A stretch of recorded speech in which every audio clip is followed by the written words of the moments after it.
السلام عليكم ورحمة الله وبركاته.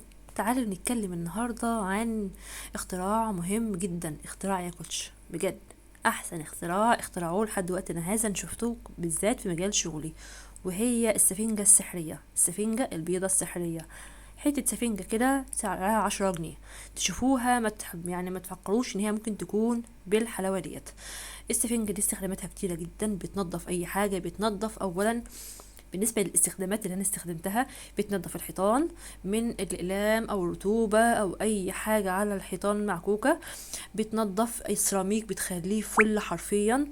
بتنظف في مطرح الأقلام لو انتوا مثلا ترابيزة أو حاجة من دي. الموبيليا يا جماعة، الموبيليا البيضة، الناس اللي بيقعدوا يجيبوا مية وكلور وينضفوا الموبيليا البيضة دي بسرعة، بتوفر لكم توقيت، بتوفر لكم صحة على فكرة يعني.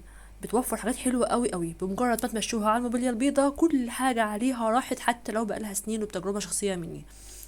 كمان حلوة قوي للسيراميك قلنا، كمان حلوة للإزاز بتاع البوتاجازات. ما شاء الله لما يكون كاوتشات بيضة برضو ما شاء الله حلوة قوي. انا عامله لكم فيديوهات هنا جايباها بطريقة استخدامها بكل حاجة، ما شاء الله على فكرة موجودة عندي بكميات كبيرة جدا، وزي ما قلنا الواحدة ب10 جنيه.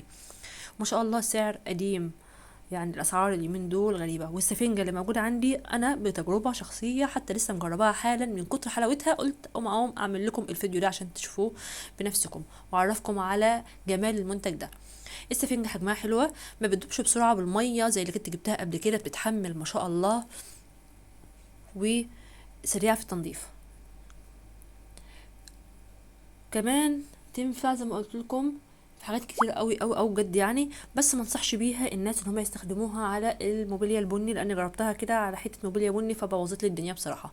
فحاليا انا بستخدمها على اي حيطان، اي اخشاب بيضه. بس الحيطان طبعا زي ما احنا عايزين، ما يهمكيش.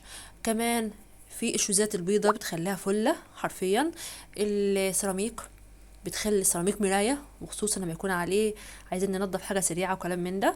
وكمان ما يكون الازاز، بصوا استخداماتها حلوة قوي، وخصوصا لما تكون حاجة عليها كمية ترسبات من زمان، او ترسبات بقالها فترة، ترسبات رطوبة، الاطفال بيبوظوا الدنيا. فدي ما شاء الله حل حلو جدا لأي حاجة. لو انتوا عايزينها ان شاء الله هتكلموني على رسائل الصفحة او على الواتس، على الرقم اللي هكتبه لكم تحت الفيديو. ممكن كمان تنوروني في المحل اسمه جاليري فخور الديني، دمياط، الشيخ درغام، الرغيبة، بجوار سوبر ماركت ابو احمد، بجوار مسجد الرحمن. واتفرجوا على بقية الفيديو وشوفوا استخداماتها ايه بالظبط. حقيقي حقيقي من احلى المنتجات اللي ممكن تدخلها بيوتكم، توفير، وبتوفر المنظفات، وبتوفر حاجات كتير جدا. شايفين ما شاء الله فعلا المنظر ده فعلا موجود، ما شاء الله يعني بجد حلو قوي. وعايزه اقول لكم حاجه تانية، ان السفنجة دي بتدوب مع الوقت. شايفين منظرها بعد الاستخدام؟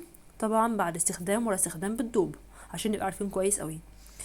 وكمان في الستيل بتخليه يلمع اما يكون مثلا ايه مقبض ستيل، حاجات من دي. تمام كده، يلا اسيبكم بقى تكملوا الفيديو، واقول لكم سلام عليكم ورحمه الله وبركاته.